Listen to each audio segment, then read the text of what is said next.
Okay, guys, alternate ending. Take 43. With so many movies on the net and TV, it's kinda hard being up and film savvy. Do you catch a show while you're on the go? And how do you know what to keep or what to throw? How do you know what to keep or what to throw? Tune in to alternate ending. Tune in to alternate ending. Tune in to alternate ending. Tune in to alternate ending now. Please give a warm welcome to the hosts of Alternate Ending. And welcome to Alternate Ending, where we're discovering good movies one bad movie at a time. I'm your host, Robert Jarasinski. Across from me is my wife, Carrie Jarasinski. This episode, we're talking about our top 5 kisses. But nothing beats the smooch that I laid on you last night on New Year's Eve. You were sleeping. Oh. It was a little creepy. I felt a little bit like I was taking advantage of you. I don't remember this. Oh, but it was nice. It was a good one? Oh, it was very good. Oh, that's weird. I love it when you don't put up a fight. It's good. Alrighty. No, it's New Year's first when we're recording. I want to say hello to our Facebook Live crew who's joining us live via Facebook for this recording as well. We made some improvements. Hopefully we'll be able to do more and more live episodes as well, doing simulcasts through the podcast, but also through Facebook as well as other channels.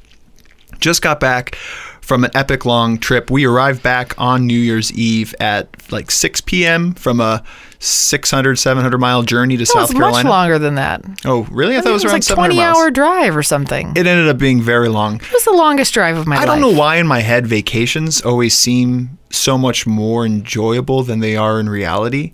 It isn't. They're a trip. They're not a vacation. They're a trip. I got to get that through my head.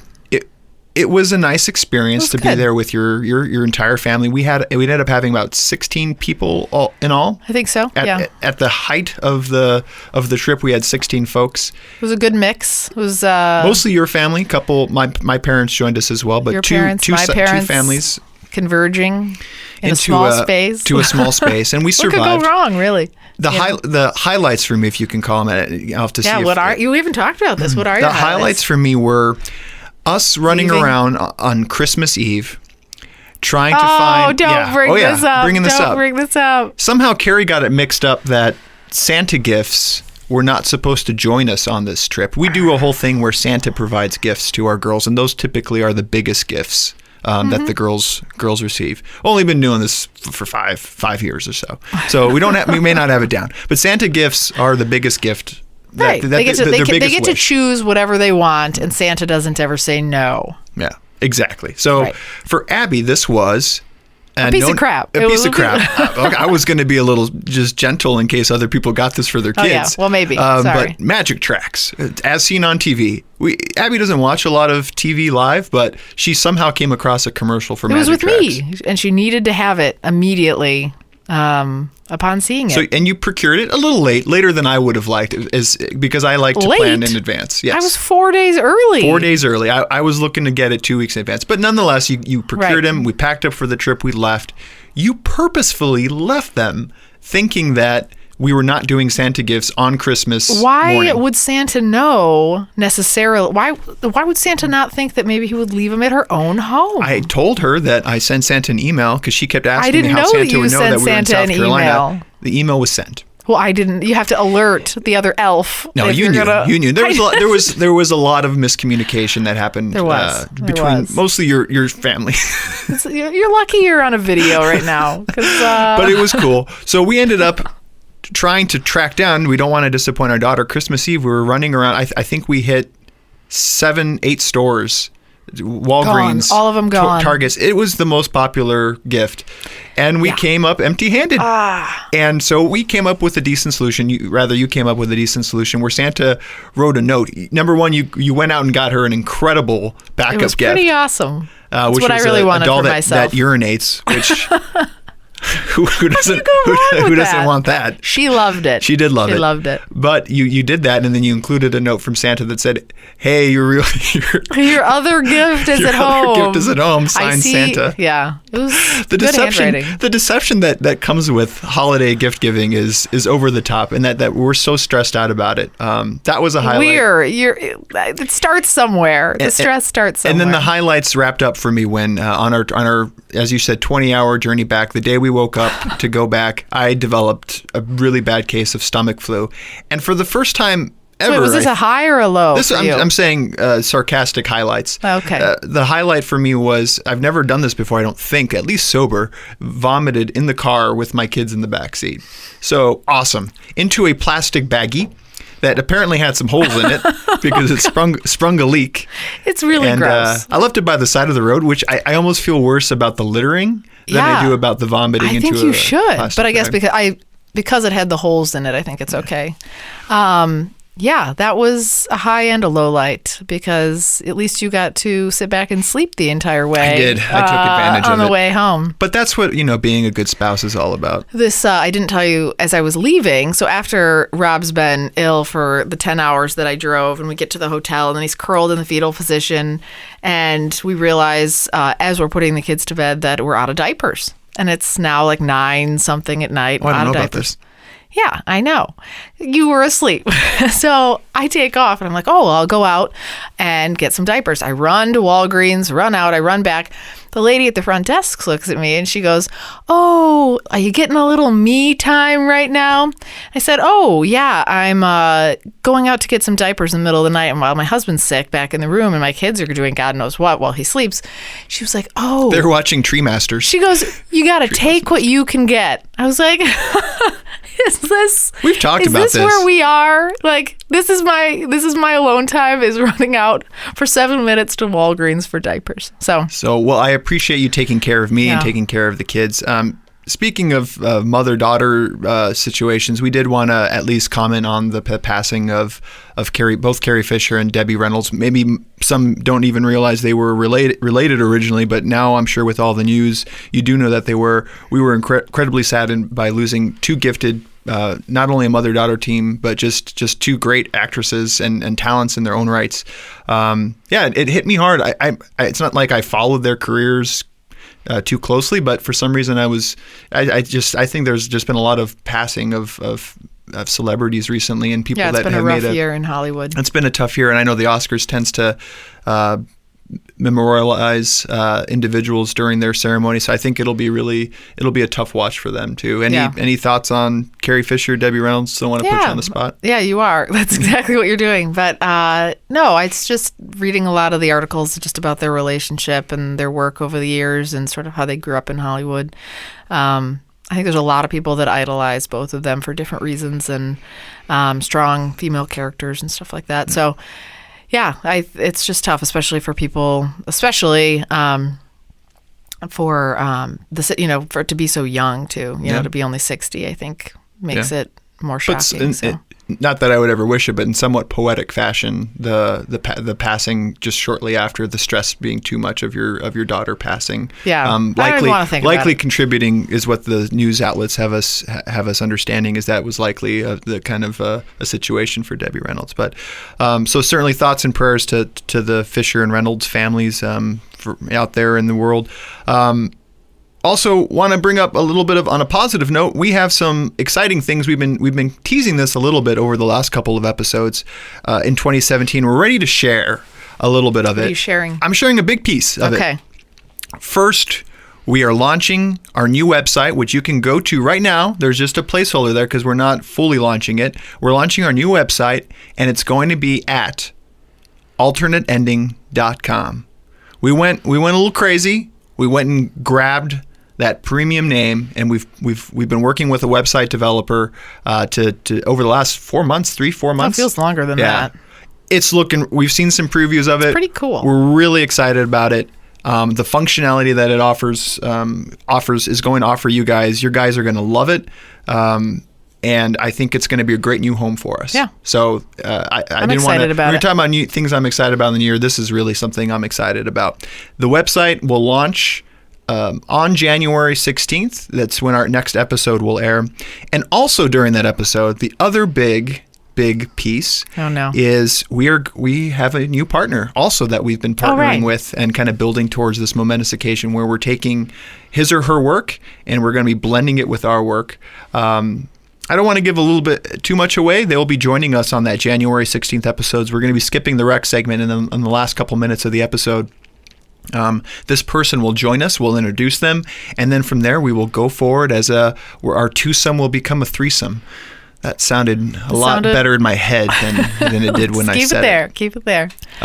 Anything else before we jump in worth mentioning? No, I'm excited. All right, so worth mentioning segment. What is the worth mentioning segment of the movies we've seen since the last episode? Which are the ones we want to talk about the most? They could be great movies. They could be terrible. We share them worst to first. Also, just want a little pat myself on the back here. 202 movies in 2016. Boom. Two extra. Nice. 2 to spare. Way to really push it over the edge. Yes. I'm not going to ask you how many you saw because I don't think you kept track until recently when our website required it. 127. Are you serious? No, I have no idea. That would have been a big number. I know. Do you have any goals for this year? Do you want to set I'm going to try for 200 again because I feel like that's a pretty good. What's one a week? 52. Yeah. 52. Well done. Thank you. That's where the mask goes from Abby come from. That's right. I will go for 100. Okay. I think that would. Well, you know what would be interesting though is to go back to see what you accomplished. I don't think you hit 100 this. Oh, I'm time. sure I did. I'm beginning to think champagne was a poor choice for this episode because I'm getting a lot of. Maybe it's a little bit of the stomach flu as well, kind of still working its way through. These are things just. Oh, I shouldn't be talking about this, but yeah, it's yeah. All right. So for our worth mentioning, any overlap do you expect? I think I saw about 8 movies. I saw 3 in 3 weeks, and you think there'll only be 1 overlap? How did I only see 3 movies? I don't know. I'm expecting both of. I only did. I'll give you the heads up. I only did 2 worth mentionings. Yeah, I think I did too. Okay, I think both of them will line up. All right. What do you got? Whoa, that's bold. I'm all right. feeling bold. My second worth mentioning movie is the 2016 Don't Breathe. Lining up. Wow. Lining up. Wow, I feel like you peaked. Directed and written by. I love that you have to do the names first when you. I know you do. I feel like you. I can see you're like a kid in a candy store watching. I don't know how to say it. What is she gonna say? How is she gonna screw this one up? Don't breathe. 2016's Don't Breathe. I'm just gonna say it really confidently, and then no one will know. Mm-hmm. Directed and written by Fede Alvarez. Who also did a remake of Evil Dead, which I really want to see. Yeah. Yeah. I did actually think I saw the first Evil Dead and maybe liked it. Does it have a guy with horns? No. Okay. No. Never mind. Anyway, move along. Stars Stephen Lang, Jane Levy, Dylan Minnette, and Daniel Zavato. This is and I'm sure a lot of people have seen the previews of it, this intense thriller about this group of 3 thieves, basically, who go in hoping to walk away with a bunch of money from this guy's house. They do B&Es. What's a B&E? Breaking and entering. I just wanted to sound cool. Like, is that a thing? Maybe that's something I did. I think you just made that up, right? No, B&Es. Oh, okay. That's a Dane Cook bit. All right, so they do some B&E, and they know that this man is blind, and it's an older gentleman, and they know that heard that he has a fortune somewhere within the house, so they decide to break in, and they find out very quickly that this blind man is not as helpless as you may think. And it's the story that ensues from there. It gets a 7.2 on IMDb. Overall, for me, I'm curious on your perspective of this movie. Overall, for me, this was a well-done, original storyline and movie. There were some highs and lows for me in it. I think it had some peaks and valleys, if you will. There were a couple parts where it was a little too much for me, and I could have walked away that I didn't need. No, there were some squeamish, over the top things, and squeamish is a tough word. It's just too much knowledge of what's happening, or something. Too much reality. I don't know. I don't know. Yeah. There were a couple points that I thought know it could have been cut. what you're talking about. Yeah, there was a couple points that I didn't need. I wish we could talk about that, and another maybe time. In the future we'll be able to spoil this. But I really want to save it Team Rob fans will love this movie. I think it's a great movie. I think it's a great horror movie. I thought it was a well-done movie. Good, pretty good to great horror movie. They said that Stephen Lang only had 13 lines throughout the entire movie, and most of them are at the end. Yeah, and it's the tension that's brought forward, knowing that he's blind and taking advantage of that situation, trying to just remain quiet while they use that element, and that's a driving force in the movie is just trying to use his weakness against him, and how you could be up close, right up in his face, and he doesn't know you're there, and you have to just remain still. Or does he? Yeah. Well, what do you mean? I don't know. Yeah. I mean, he has senses. He has good senses. Sure, no, he has might good know senses. You're there. No, sure, but yeah, it's not like it's not like you He's find out really he's blind. he's really not blind. He's definitely blind. Yeah. Made for $9.9 million, made over $89 million. So yeah, it's a really great. It was good. I think if you really like a movie. thriller, kind of gory type stuff, I don't know. I think it's good. No, it's very good. Yeah. All right. What was your other one? Let's see. I'm feeling lineup. Are you? Yeah. The 2016, The Magnificent Seven. Are you serious? You just did this on purpose. Why? What about Passengers? I didn't think I was allowed to talk about that. Why wouldn't you be allowed to talk about it? Because it was your top movie of the you year. can. Or All right, something. no. This is good. We'll talk about 3 movies. This is good. I wanted to talk a little bit about Magnificent Seven. Because that's also, it's funny because you say that that's the reason why, and yet Magnificent Seven was also on my top anticipated movies. You can't win them all. You can't win them all. Just kind of, you draw the lines a little curvy around however it suits your needs. I keep my bar here. Yes. I don't. I normally don't love this genre or type of movie. Going into it, I did think that The Magnificent Seven was a superhero movie. I thought it was. Yeah, I remember when it opened up on the Dusty West, and you're like, isn't this a superhero movie? I thought it was like a spin-off of Captain America? I was like, where's the Fantastic Four? I thought maybe the Fantastic Four added some people, and that suddenly they were the Magnificent Seven. Like maybe they got somebody that had invisibility or some other cool thing. But no, it was a Western movie remake. You're gonna have to. It's a remake of a remake. So it's actually the remake of an adaptation. Originally, it was The Seven Samurai, a Kurosawa film. That was about 7 samurai who come together to protect a village from an evil, and obviously it's the same storyline. But then it was adapted into a Western movie that featured 7 of the most prominent Western figures, Western actors in that time frame, like in the 50s, I think. Glad you know this. And then remade yet again. I don't know if it needed to be, and you can get into it now if you liked it or what you thought about the movie. Yeah, I guess it. Like I said, I didn't enjoy the No Country for Old Men, all those ones that you keep giving me or have given me in the past. Yeah, this movie is not that. But that is not that. Well, that's what I mean. It's not, but it was dusty and sandy and all that kind of stuff too. A little bit different. Directed by Antoine Fuqua, written by Akira Kurosawa. Well, I think it helped that I said the name just a moment ago. It didn't. It'd be interesting to know that it didn't. Though. Didn't even phase your eardrum. Like I feel like my voice, the frequency just bounces right off your ears. It does. I think it's a pitch thing. It's not your fault. Okay. It's not the content. Stars Denzel Washington, Chris Pratt, Ethan Hawke. I don't know all the other people. So there's 7 of them. Yeah. Well, no, there are a ton of great actors. Great actors, big Oscar cast. winners, Oscar nominees. It, like Rob said, it stars these characters all come together to band together to help this poor village who's being overrun by these bullies, like bully cowboys. And so these 7 guys come in. They all have unique skills and talents, and they come in to help save the town. And what I liked about it is I just generally like a story like that. So if you could have transported that same storyline into Chicago or a superhero movie or any sort of thing, that's just a plot that I like and enjoy. So I enjoyed it, and I think I expected not to. The minute it started, I thought it was going to be bad. Well, if it's above your expectations, perhaps then, but it was well below mine. It didn't get great reviews. It wasn't a great movie. It was you just threw really talented people together and didn't really give them much to work. I don't know. I didn't really find it. I didn't find it necessary. I've seen the original in bits and pieces as a kid. Knowing what I know about it and what I've seen, I don't feel like this was. Was it just a money grab necessary. thing? I think it's a passion project. I'm sure Antoine Fuqua loved this movie. I think that's kind of what I've read about it, is he just really loved this movie. And yeah, enough time has passed where maybe it's time to bring, if you can get all these great actors together, but it just didn't, I don't know, it didn't work for me very well.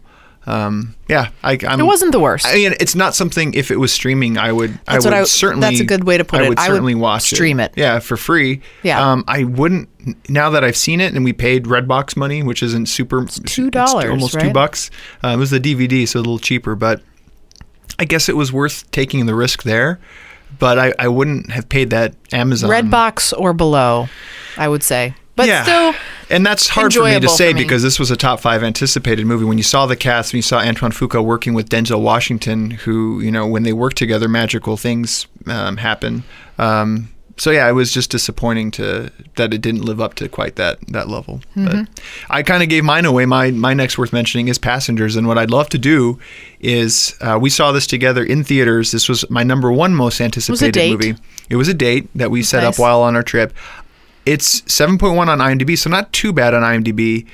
32% last I checked on Rotten Tomatoes. That is terrible. Is it? That is terrible for as much hype as this got. Directed by Morton Tildum, who did Headhunters. Okay. So I don't know if now you can reconcile that in your head. It doesn't seem at all similar to Headhunters to me. Okay. And The Imitation Game. So both very smart movies that worked really well because of how well paced it was, the style, how well stylized it was, and just the direction.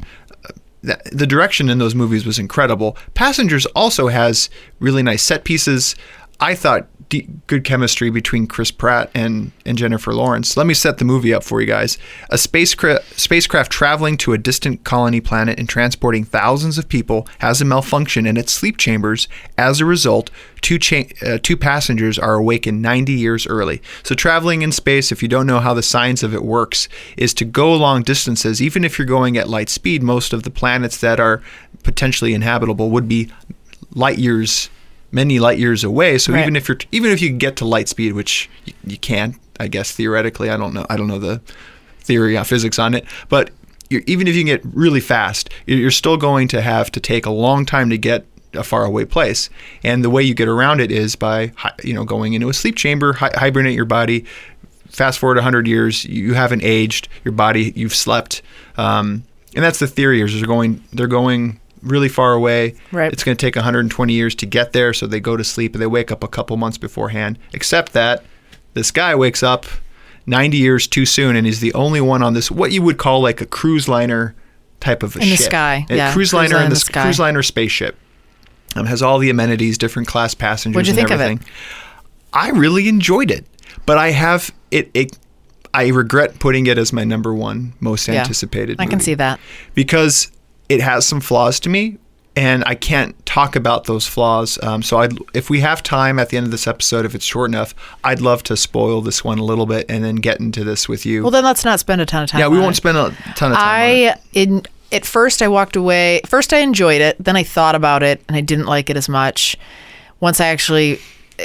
It wasn't it ended up not being what I expected. Had I gone in expecting something different... I think that might be my problem. I'm a little angry at it for not being more. I think it was a really simple movie with simple characters and simple storyline, and it wasn't. You expected this big, over the top, cinematic thing with these sci-fi elements, and really, this isn't a spoiler. At the end of the day, it ends up being a romance, like a romantic.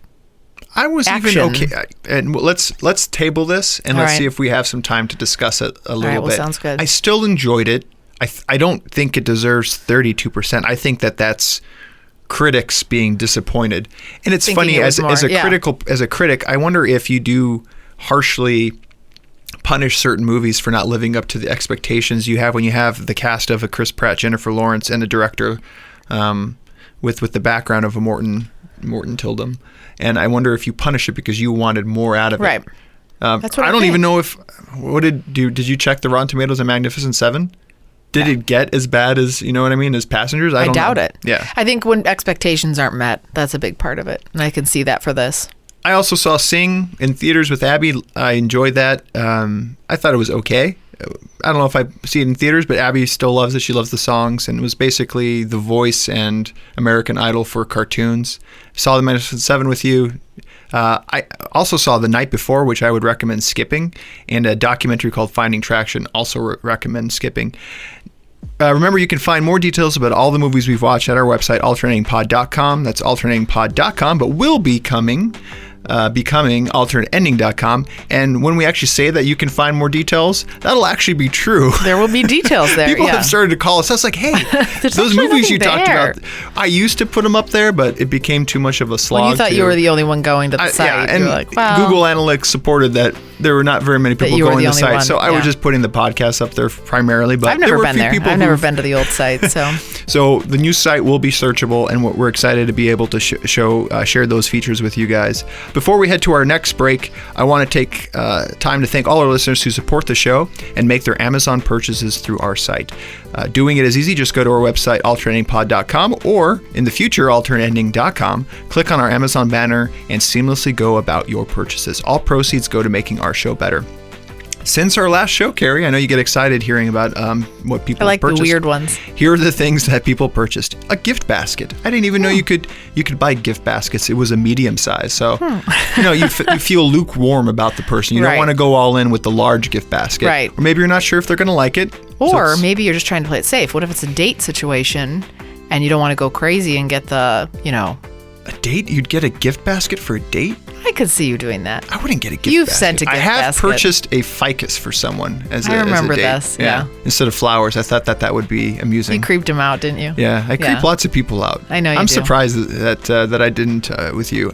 Yeah. I don't know that I would say that. That's true. Also purchased Apple Magic Mouse 2. Nice. Not sure why it's magic, but right. Thank you for purchasing that. And then a book, I believe. Without You, There Is No Us. Undercover Among the Sons of North Korea's Elite. North Korea is an interesting country. I'd like to learn more about that. I'd be interested in knowing who. I mean, I don't know, but it would be nice to know who got that. Interesting. Well, thanks, guys, for all your purchases. When we get back, our top 5 kisses.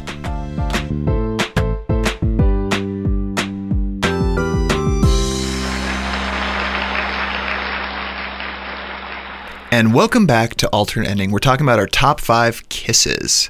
Carrie, what makes a good kiss for you? You would hope that I would know by now. I don't know. Still trying to figure it out. Try to figure it out. Yep. What's your criteria for a kiss? For a top 5 kiss movie? Movie. Okay. Yeah. All right. I mean, maybe it applies to you personally, and I'd be interested in knowing. As I describe all of these movies, these are all. Just take a page. Just take a page from these movies. So I could learn from these. Take a film. Film. Take a film from it. So I was gonna say reel. That's not right either. Something frame. like that. Take a frame. Thank you. Oh, take a frame. Boy, there we go. Slow.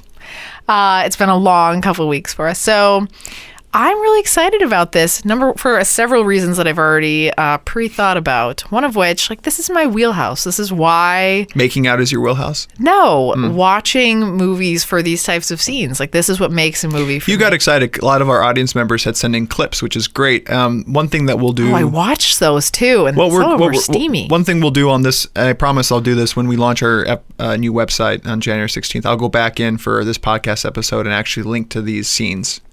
So good. What do you think? I think that's a good idea. That's a good idea. Watched all of those clips, and I can't remember if any of them. How many clips did you watch? 3. I think I watched 3. You watched 3 clips?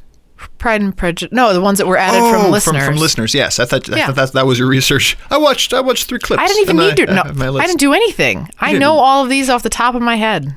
I felt like a deviant. I was watching. I probably watched in private.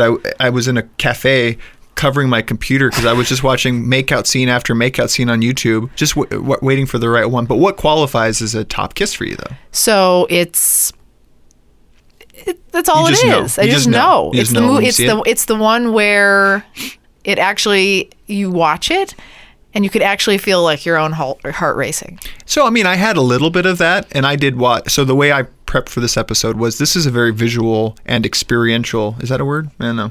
I need to experience. I want to feel. Joy will help you later. Thank you, Joy. I want to make sure. I want I want to put myself in that place and feel like this would be a kiss that I would enjoy having. That's a so good that one. was part of it. That's good. That's mine too. That's Here my is an criteria. interesting thing. How many of your kisses lead to sex? Can't use that word. I can't say that? No. Why not? Actually, I was going to mention. Because then it's Let's not. have a code word because you never know who's listening. You know. How about the code word is sex? Okay. I don't want to talk about that, but we've just increased our listenership by tenfold by just saying that. No, but that was very clear. 2. Oh, see, so that's where I kind of drew the line a little bit, was because now you're going from, I wanted the kiss to be somewhat pure in its element, and I don't know, well, yeah, okay. So there are scenes where the two leads in this movie, in the movies I have, where they, get it on. But why is that worse? I feel that's better. But the scenes that I'm a fan of, they were not necessarily a direct prelude. Okay. There was a scene cut. It's not like they're making out. So they're not making out in bed right before they get it on. Sure. That's sex. You prefer the sex? All right, let's just stop. Okay. Just stop. Okay. Sex. So number 5 for you. Oh, are we gonna have any overlap? I think 2. Are we gonna have any intercourse with our picks? 2. Okay. My mom said she's going to start listening. Oh, your mom did say that. Sorry, Mom. I have to edit this later. Anyway. We lost her Sorry, 5 Mom. minutes in. Rob's weird. No way. Maybe she tuned in. So anyway, I think I have a couple on here that you forgot about and that I think everybody forgot about. Okay. But they're good. And so I'm excited to chat about this. So when you're doing these, I want you to explain to me why it's. Oh, I will. Okay. Oh, I will. Okay. A lot of tongue in your ears? I'm not going to explain it like that, Rob. I'm going to explain the scene that it was set in, the moment. Oh, so the characters. That's why I had building. It was. I would have listened to all of my scenes without volume, but that does take away from it. Does. You need the music. music. You need the music. You need Agreed. What they're saying to each other. It's not just pure smooch. Totally. It's what leads up to the kiss. moment. And a lot of these were built up tension too. Those ones are good released. for me too. Yeah. Yes. So I'm curious. How many do you think we're going to overlap? 3. Okay. And P.S. Is it obvious that we're doing this because it's New Year's that we're doing kisses? So that was kind of the impetus for it. Was the New Year's? Okay. I just wanted to be sure. Yeah. Puckering maybe here. later. Okay. Maybe later. So my number 5 is the 1989 film that I've talked about several times, Indiana Jones and the Last Crusade. When between Elsa and Indiana Jones with the kiss, and then the bottom lip grab. Oh, when he's tied to a chair? No, that kiss. She does it there. Does she do it there? No, she does it in the hotel room. Doesn't she really? She gives him the one where like she kisses and then she doesn't and his whole bottom lip. No, comes out. that's when he's tied to the chair. I think she does it in the chair too. And no, then she doesn't do that twice. Maybe not. Is All it right, in the chair? Facebook world. I can't wait to hear. And then remember the dad thinks that she's talking to him. She's like, he's like, they're tied it to was the a chair. really nice night. They're tied to the chair then. Oh, you're right. They're back to back. Maybe you're in the right. Chair. Okay. Yeah. Well, they're having the other. They have the other scene in the room too. When then she ransacks the room. You know. Which kiss is it? It's both. Does it have to be just one? Yeah, it's top 5 kisses. Okay, it's the one in the chair with the lip. That's right. That's the right one. That's right. Yeah. And it was good. So everyone's seen this movie, directed by. But it wasn't consensual. What do you mean it wasn't consensual? He's tied to a chair. Oh, he wasn't like, go away, Elsa. He was all about the smooch. I don't know. The lip biting seemed a bit much. I think. You asked me earlier. So I'm making notes. Making notes. Bite lip. But there's a delicate balance there. No blood. Yeah. So that's my number 5. All right, good one. This is making me as uncomfortable as I imagined that it would. So what's your number 5? For me is a movie that I haven't seen. And this is the beauty of doing scenes like this, because I don't feel like you need to see the whole movie, which, although saying that, what I read about this movie, now I really want to go back and see it. It is a movie made in 1953. So I'm going back in time here. We're kissing on screen. You say 1953? 1953. Okay. Kissing on screen, and this time anything salacious was thought was panned by MPAA. They didn't want that kind of stuff on screen. And yet you have what I think is one of the fifth most passionate kisses I've ever seen. And to boat, this movie was nominated for 13 Oscars and won 8. I've not seen this movie. This is a sad... Okay, go for it. Gone with the Wind. No, it's not Gone with the Wind. It is a movie called From Here to Eternity. Hour 58 minutes. IMDb gives it a 7.8. Rotten Tomatoes, 87%. Directed by Fred Zinnemann, starring Burt Lancaster, Montgomery Clift, and Deborah Kerr. In Hawaii in 1941, a private is cruelly punished for not boxing on his unit's team, while his captain's wife and second in command are falling in love. So Deborah and Burt end up making out on this beautiful scenic beach. It's black and white, I believe, too, which doesn't take away. You would think that might take away a little bit from it, but no. It's them rolling around as the waves are hitting them, and just this deep, passionate kiss. Again, for the 1953, this must have been a big risque thing. The X film. Yeah, and I don't know. When I see that, the passion in the two, and there was rumored to be some sort of off-screen romance, which is quite a theme that is with some of my other kisses as well, too. Is I think that the reality of having that... Spoiler. Maybe not. There's a lot of that happens in the movie, of course, and in the movie industry. So yeah, that one was number 5 for me. Interesting. So I recommend everyone go check that. Another of my criteria was I had to have seen the movies and watched them all the way through without falling asleep. I don't feel like you need to do that for these just kind of picks. my own highbrow criteria that I have. My number 4. All right, number 4 for you. Prepare yourself, because you forgot about this one. You're going to be like, why? No one mentioned my number 4 either. Okay. 2001. No. Enemy at the Gates. Ooh. So when we were talking about does it lead to anything? This one does. This one leads to something. It leads to something good. Yeah. This is a good one. Just let it just tell me. So set us up for it. Set us what is Enemy at the Gates? What is the scene? Enemy at the Gates, saw it in theaters in 2001. And it was steamy. It was a steamy movie. It's set during World. That scene is steamy. That's all you needed. That's all you needed. It's a steamy movie. People are going to go into it thinking it's a romantic. It's true. There's a lot of war and violence. Mostly war and slow development. Sure. During World War II, the Germans and Russians are at war. 2 snipers play this kind of cat and mouse game throughout the movie during the battle at Stalingrad. And then it's played by Jude Law, Ed Harris, Joseph Fiennes, and then Rachel Weisz is the female character. It gets a 7.6 on IMDb. Rachel Weisz develops a relationship with Jude Law, who is one of the snipers, or plays one of the snipers. And there's a scene in the tunnel. They're like underground. I think it's the element of fear too. They're hiding. They're trying to sleep and whatever, and then the kiss ensues. Well, when bombings are happening as they were in World War II, a lot of the underground, subway systems were where people hid to flee when it's a bomb shelter. So there's people everywhere, a lot of too. people all around, and this is the one that it's not a top 5 kiss because of my requirements not kind of leading to other things, which maybe this does, maybe it does. That's a top scene for those purposes.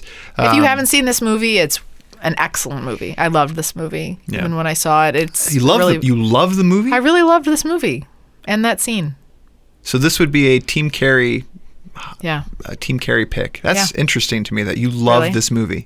I'm gonna watch it again. I think that scene maybe stands out to you and dominates. I'm not. I think it's an okay movie. That could be true. But it's a 7.6. It's surprising that you love that movie. It's very good.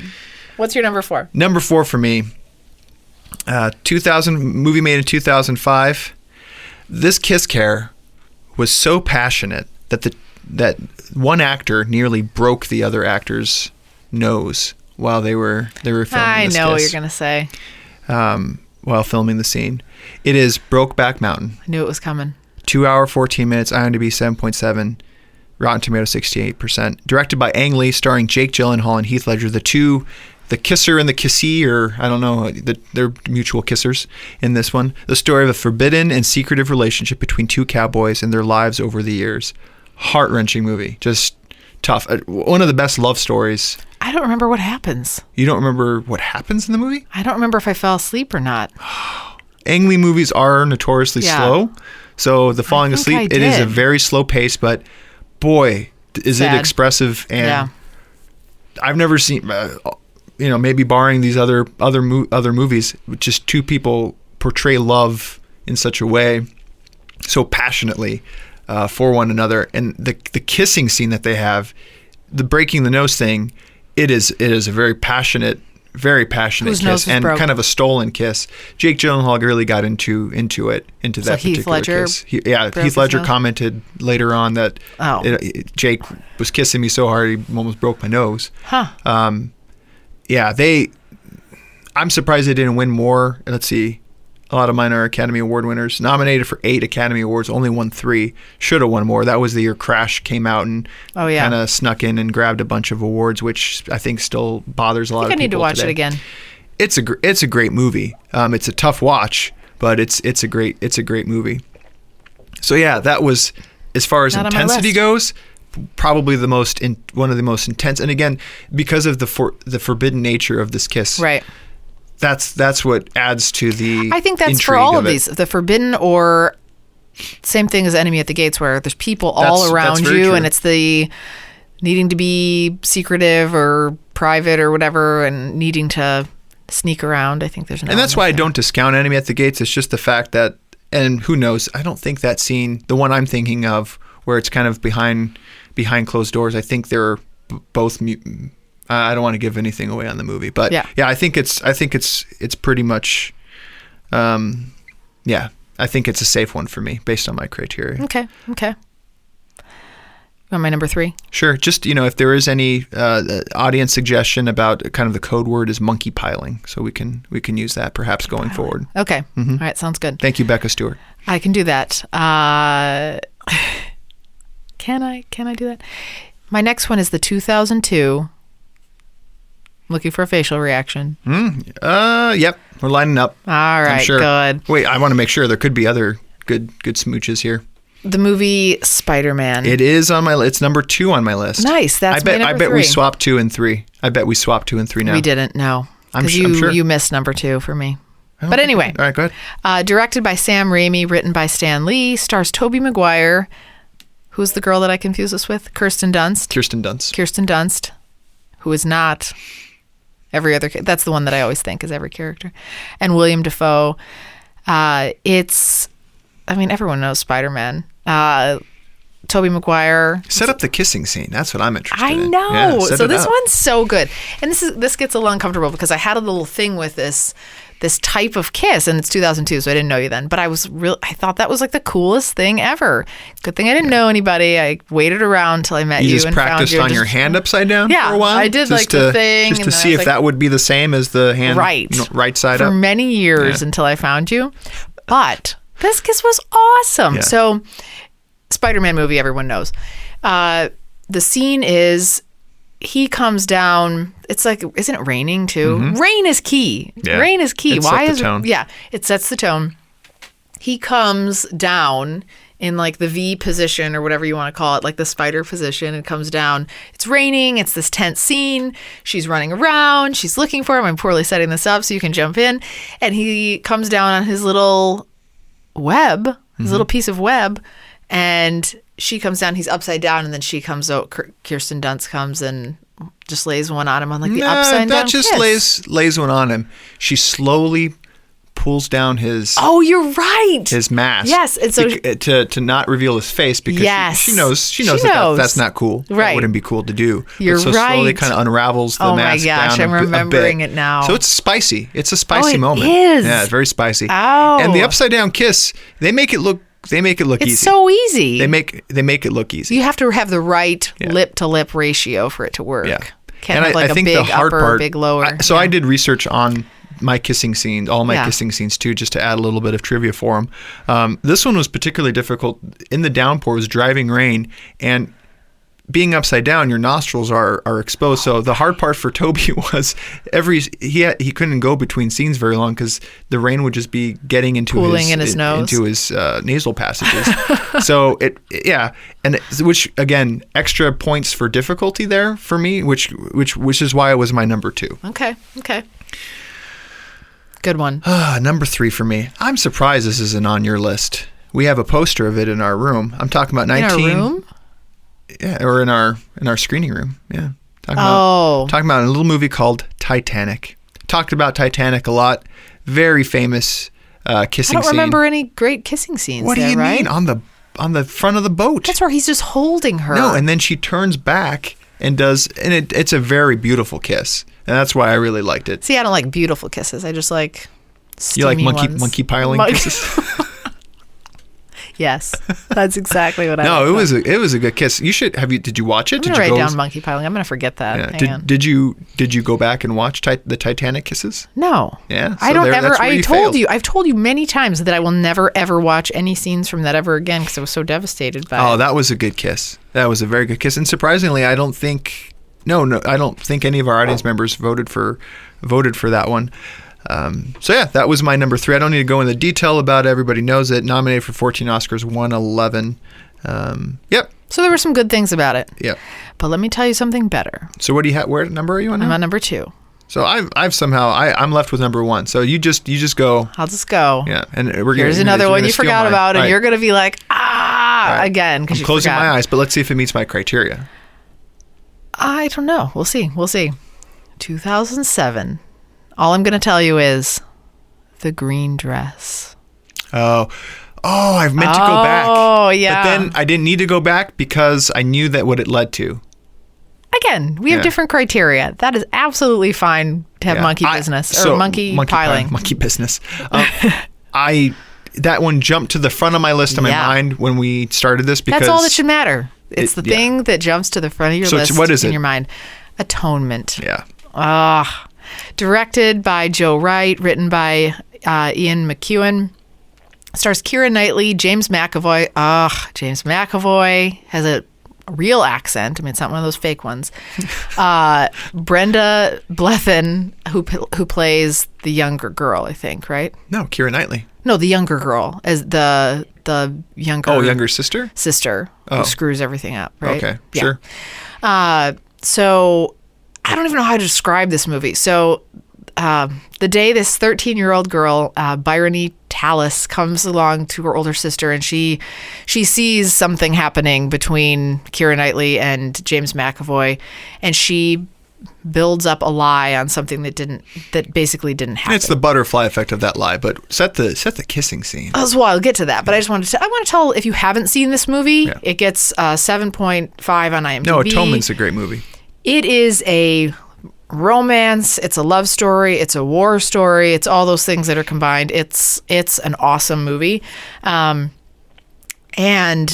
so the scene is... Well, and she's wealthy, he's poor. He's living on the estate as a farmhand or something like that. And there's an appeal about that too in every story. Family, yeah. So for the star-crossed lover situation thing that's going on. What's the forbidden love? It's the forbidden love. So they approach each other in a library scene, and I think she's climbing the ladder. I don't She's remember. Climbing the ladder I don't remember the kiss because of again. She climbs the monkey I got piling. the kiss. She climbs the ladder. They're in this little library. She climbs the ladder, and then he walks in, and she turns, and it's one of those things where she sees him, and then he approaches her, and then it's the kiss that ensues whilst still on the ladder in the library, and she's wearing this gorgeous dress, which. This green dress that she wore during the film has been named the best dress of all time, up against, gowns from the 50s and all these different things. That was a knockout dress. And it's what ensues from there. And that was one heck of a smooch. Mm-hmm. And it was so believable. I think there's a part of it, too, where sometimes when you watch movies and they kiss, you can just say, yeah, I know they're married with 2 kids at home, and I can tell that was a kiss of a guy that... He's got other things on his mind, and likewise for women, I've got other things going on. And then there's those kisses where you're just you're there. You're totally there, and it's so believable. Yep. And this was one of them. No, good kiss. So what's your? Thanks. I'll let you go with your number Feels one so because good this we're week. gonna line up. That's how confident I am. I've talked about this one before, so you can talk about it. No, go ahead. Ladies first. Oh, thanks. You go you 90. gonna I'll go 10. What movie?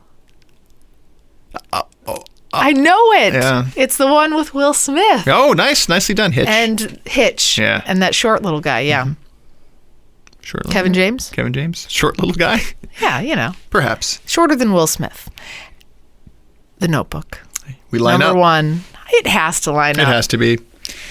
Going for the reach there. Okay. It has to line up. Directed by Nick Cassavetes. Written by Jeremy Levin. Stars Gina Rowlands, James Garner, Rachel McAdams, and Ryan Gosling. Wasn't it a Nicholas Sparks book? It is. Oh, okay. Yeah. Because that's what I wrote down. I didn't even look, but Jeremy Levin It has to confused be. me. Anything that's just going to rip your heart out But this and is- throw it in the garbage. We need to do top 5. We don't need to do top 5 Nicholas Sparks, but this is my favorite. Yeah. This beats a lot of his other stuff. My 'Cause favorite this makes it one's- seem as though there are others that are my favorite, but this is really the only Knights one. of that's Rodanthia. Yeah, no. No.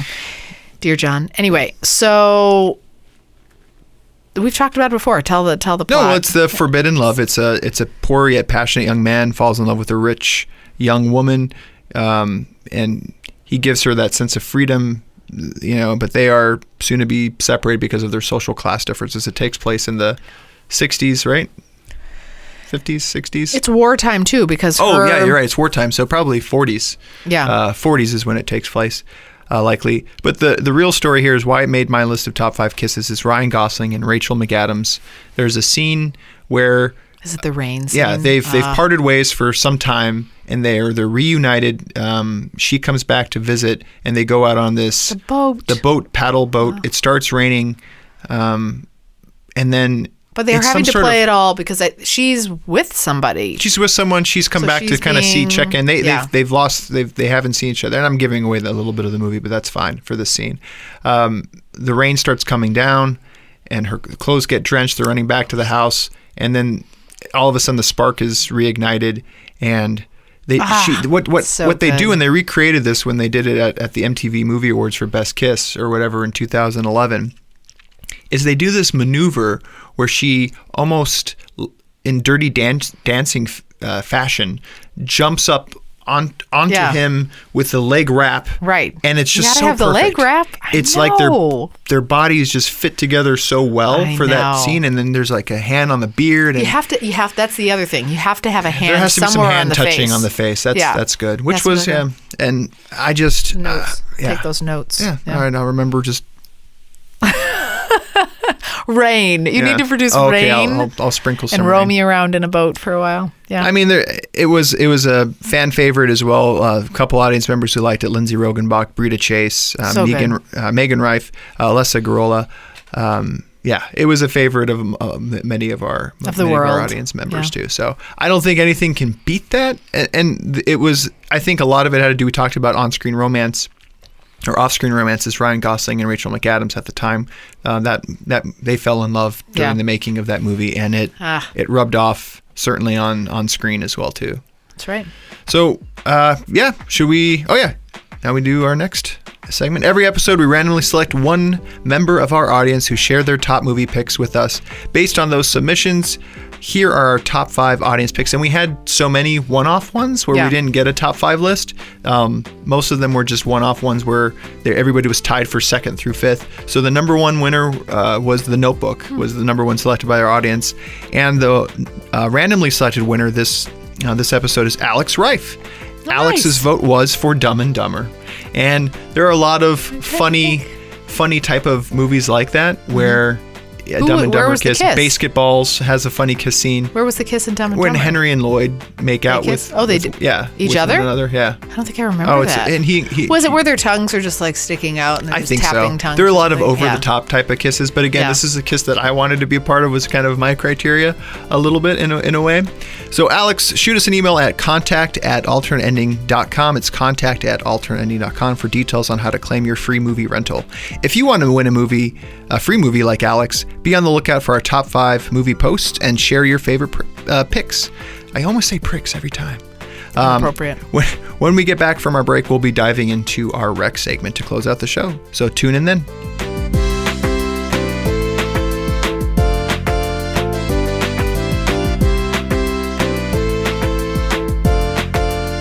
And welcome back to Alternate Ending. We're going to be closing out the show with our rec segment before going into a little bit of a spoiler with Passengers. So, Care, for last episode's rec, you assigned me The Diving Bell and the Butterfly, and I assigned you Big Trouble in Little China. What did you think about Big Trouble? I feel like you were BTIC. Yeah. Or BTI LC. Yeah. Directed by John Carpenter, written by Gary Goldman, stars Kurt Russell, Kim Cattrall, and Dennis Dunn. Who's the Asian guy? Yeah, sure. Okay. I'll believe you. Seemed a little strange. Dennis Dunn. Anyway, it stars Kurt Russell as this all-American trucker guy. You're gonna have to jump in here. You're doing great. doing awesome. And he gets dragged into this centuries-old mystical battle in Chinatown over a woman who gets abducted with green eyes. Mm-hmm. And this is it 80s? Yeah. I don't know. 81. I don't know. What do you got there? Yeah, it's in the 80s. It was done in the 80s. No, it's definitely an 80s movie. I made it through, admittedly, the first two acts and lost it at the third. I fell asleep. It was, as we had mentioned before, we had just driven, I think, a 10-hour, 11-hour drive. Yeah. And that last with last you haul. And your illness, I just couldn't make it through. And I won't say that I was enjoying it, but I won't say that I was hating it. It was one of those. You laughed out loud during all the right points for Kurt Russell. And Kurt Russell was the funniest part of the movie. I think it's one of those movies where, had I seen that movie, there's a nostalgia factor. Anybody seeing that for the first time now, the effects are terrible, and I'm sure they were fine for the time. To me, who's a likable, arrogant person who can't back up what they're saying but says funny little arrogant things, you know what I mean? It's funny, yeah. That's amusing to me. And he knows deep down, you know that he doesn't believe what he's saying. Right. And that gets a laugh out of me. Yeah. Every time, and that was Kurt Russell. He was Russell funny, and it was fine. Jack Burton. Is this my favorite type of movie? Definitely not. Did it get me laughing? Sure. For me, this is middle of the road. Do you not like martial arts? And no, not really. Having been away from this movie for a while, the martial art sequences don't stand up. The sound design and soundtrack does not stand up either. Both are very dated. We watched that parkour movie. I wasn't a fan of that either. I don't know.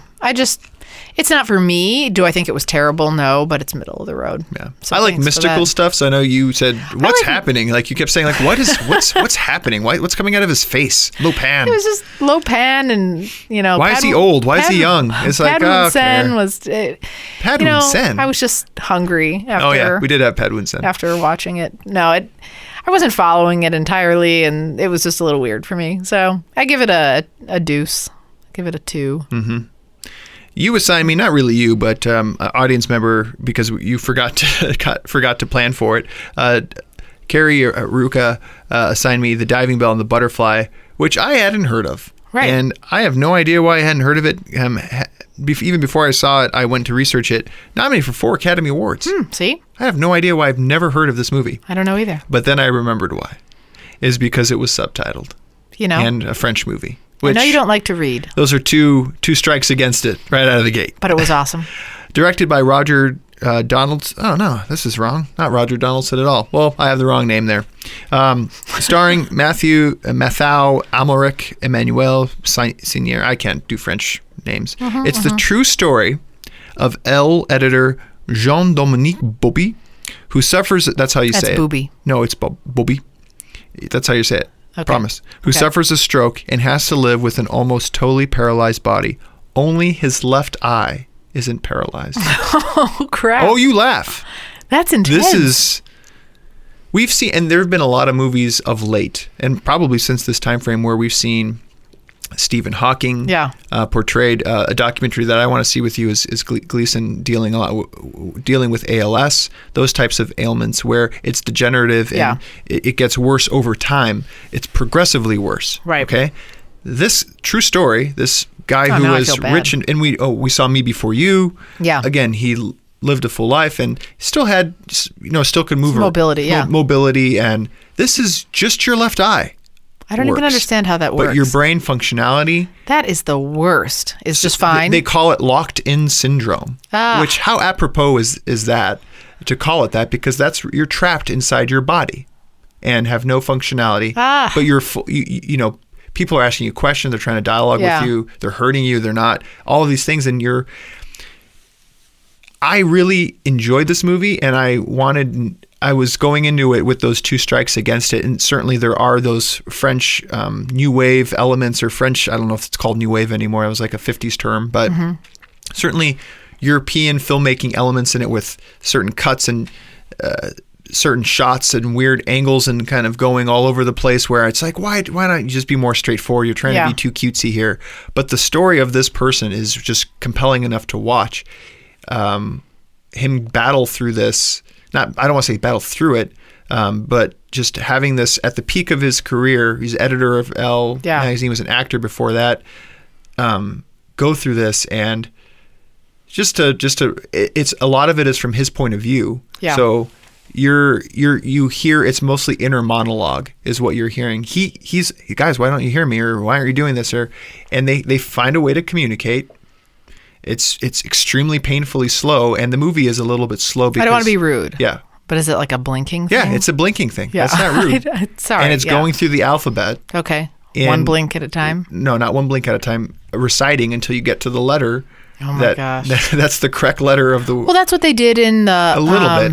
In the Stephen Hawking movie. But it's not blinking.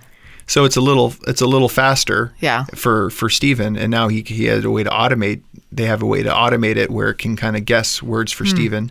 But at least with Stephen, I'm not trying to compare illnesses here, but that's a slowly degenerative. This is you go from 60 to 0 all of a sudden, and you wake up and he wakes up in a hospital bed. He has no idea they're sewing one of his eyes shut, and so it doesn't get septic shock or septic whatever. So was it good? It was a very good movie. Yeah, it was a very good movie. I don't. It's not a Team Rob movie. I'm not saying that everybody who's a fan of the would movie I have cried? I think you would have fallen asleep through it because of the subtitles, and I think I can see that. Some of the French way of filmmaking where you intercut imagery of metaphors and things like that. That's where I get a little bit lost too. Yeah. But it didn't lose me because I was so interested in this person as a character and to understand what he was going through. He wasn't a great guy. Let's just say that. Okay. And to be humbled like this, does he change? Does he not? Does he view life differently through? What do you do you tell people to see it? I don't know. Yeah, I guess more so than not. If it's free? If it's free, yeah.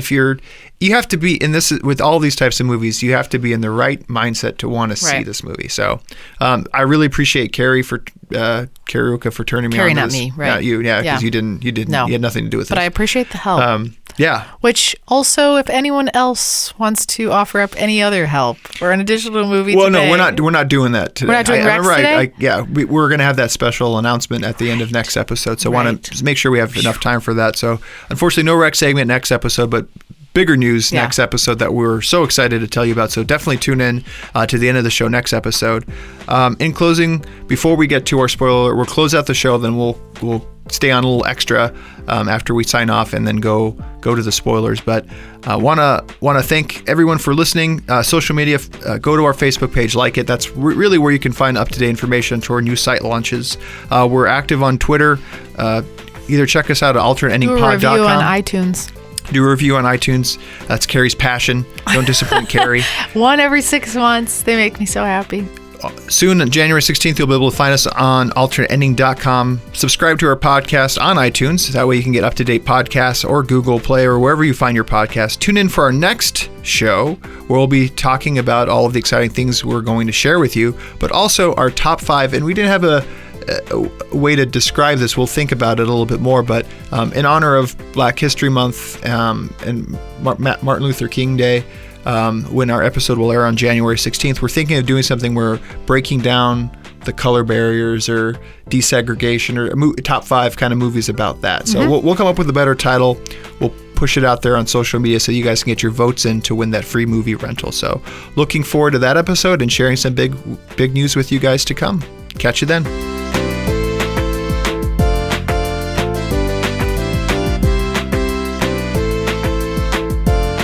And thanks for sticking around to Alternate Ending, hanging out for our spoiler episode of Passengers. We're just not going to be talking too long about it, but we did want to give everybody a free pass to be able to go who hasn't seen the movie. The movie just came out, so we don't want to spoil anything fundamental to the movie Passengers. But I walked away from that movie wanting to talk a lot more about it and in depth, and specifically about some of the plot elements that would truly spoil the movie. So you said you liked it.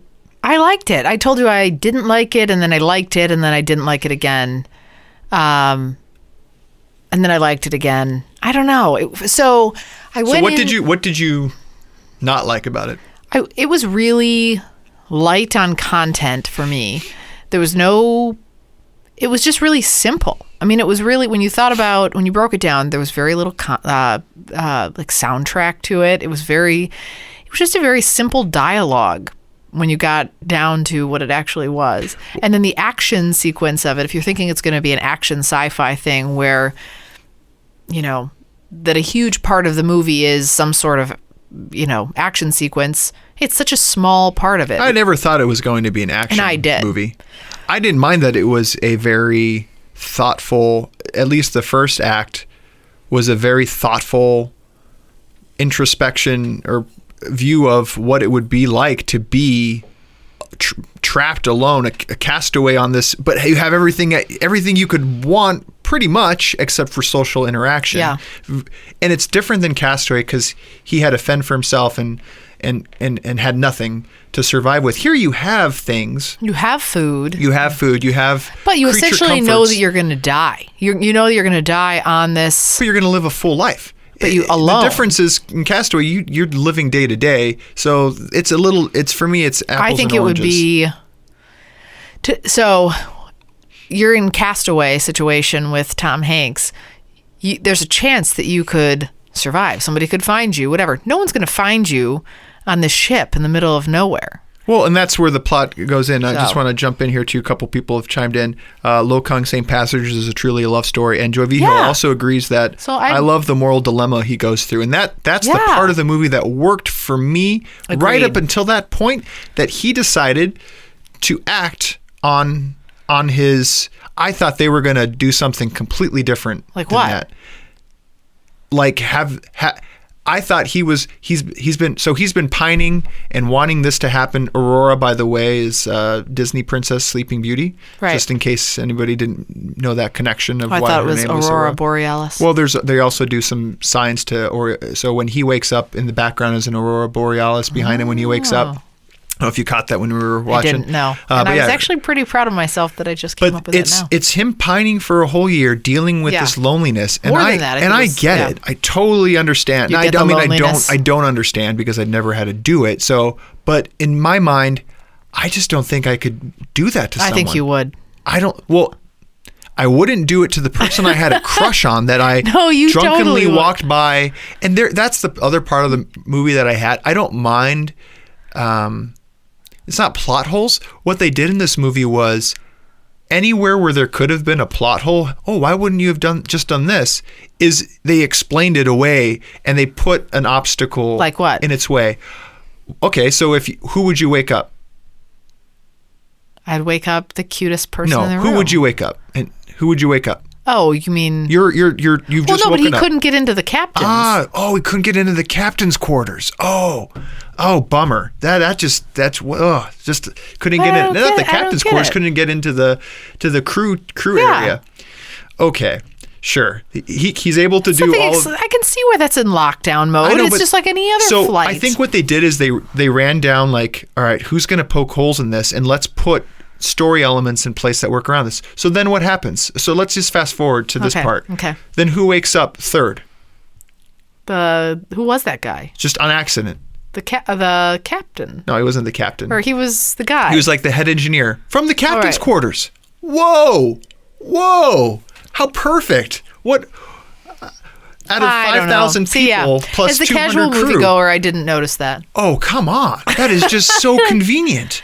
The one place he couldn't get in to wake up the one person that would be able to maybe help him through this situation is someone on the other side of that wall. And then... Wait, why did he wake up again? It was another glitch. Oh, it was another glitch. Yes, it was another glitch. Oh, but then yet again, this glitch, this guy only lives for five minutes. We found out he just had a lot of ailments. Because he was woken up prematurely, but then Chris Pratt had no ailments or no issues. So here's my thing. Here's another thing you mentioned a good point, which is Chris Pratt. Do you think, had this movie, flip the switch on this movie, and it is... So Joy Hill said that she would do it. She would wake up. Yeah. She would wake someone else up. Yeah, and so would you. But Joy, would you wake up a person that you're crushing on? Yeah, totally. Why would I wake up some dud? I would look at the passenger manifest. No. And I would find... No, the person you wouldn't. who could put You'd me be back like, to sleep. oh, you're so pretty. You look like Mandy Moore. I would not. Oh, well. Maybe. You totally would. Okay, so let's say I did. Okay. Let's just say I did. Let's say I did do that. And this is where the movie loses me, because I was such a fan of Chris Pratt up until the point in which he did that. And then I can no longer accept him as a hero. You kept saying that, but I was like, you know what? I understood his turmoil. I wanted to talk to you about this, and obviously we couldn't. But that bugged me. I know. To no end, because he did steal her life away, and she even says as much in as many words, and then all of a sudden all is forgiven because I don't think it was all of a sudden. More months have gone by before not she a whole lot of time. It was a long time, and that's just something you can't get over. And it's not so much the deception; it's using the deception to get what you want, which is a romance with the person. But the whole part too about how he was willing to sacrifice and he had the option to give her after the fact. Yeah, but I'm saying, so he was willing to let her go. So did he get swept up in the moment of, I need to have companionship, it's been over a year and I haven't talked to anybody, which most of us would do. Even if you say that you wouldn't, most of us would do that. I can forgive him the waking up, possibly.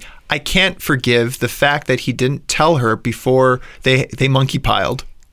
Oh, the monkey pile situation. I cannot get past that. To me, what would have been the safer play would be like they're passionately... No, hold on. Wait. Seriously, I can't monkey pile you right now because I have something important to tell you. He was going to pull out he was ready to go on this with this lie forever had it not been found out. Quick side note. Why does they never... Is that a plot hole? Why do they never call back to why the robot told her? I think he's just programmed to have to tell the truth. I don't think so at all. So there was where I thought opportunity was, okay? I would have liked to know... I wanted the ship to turn 2001 Space Odyssey dark. Yes, I would have loved to I thought that's where it was going. Where it was that he was turning or that he had some sort of motive behind... telling her. And if you wanted to do this... But then they left it. If you wanted to do this with Chris Pratt and make him be this person, then what I would have preferred is leaving it not known to us that he did this, and reveal it later, and set up the romance and, oh, hey, I just bumped into you. You know, I can see that. Do some of that. Yeah. But then it's like, and then it's replaying back. Yeah. And then it replays back scenes where he's dealing with the loneliness. They had problems with this movie. They were doing reshoots through October, which then when I started reading about that, I was like, well, there goes my number one anticipated movie. Again, I still really like this movie. Yeah. I don't know that it's worth... So here's my other thing. So there's a couple things on it. I don't know that it's worth theater money because I don't actually think that it was visually anything that great. Oh, visually not great, really? I mean, so every time it would, that it would blip out to like be out showing the ship and them in outer space, sure. But is that worth $10 to you? Probably not. I don't know. For me, I thought it was two of the hottest stars right now in Hollywood. And that's the second thing I was going to lead into is flip the switch on this movie, and it's Julianne Moore and I'm out. I know. So but flip the script. But that you can say that about a lot of people. It's Julianne Moore and who's the guy from Pretty Woman? Richard Gere. Richard Gere.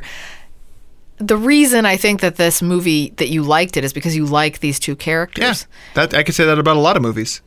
I'm just saying, I think this movie would have fallen flat from a complexity and script perspective and a bunch of different things that you give it a pass. You're saying you like it. You liked it because you like the characters and you fall for the characers. No, I just said I didn't like it because I didn't like what the choice the character. I mean, that's the reason. No, I don't but you're like saying I enjoyed this movie. You said. I have problems with the script and the way things are revealed, and I still have a problem again with them having the love affair. Sure, but you said you liked based on a lie. And I think you wouldn't have liked this movie had you flipped it to other people. I think that there's something that's likable about these characters. Again, I can say that about almost every movie. Sure, but this movie. So I'm just saying, I think, yeah, is it worth seeing? I think it was good. So You have to go with Joy mentioned here expectations. he made the robot promise to not tell her.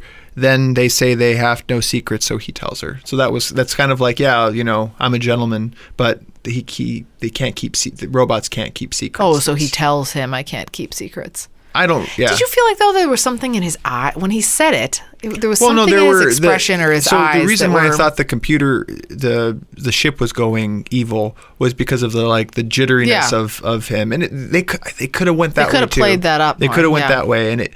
Yeah, all of a sudden now you know how to fix a fusion reactor, and I mean there was just so much. There were all those manuals. So much, huh? There were all those manuals on how to do it. Yeah.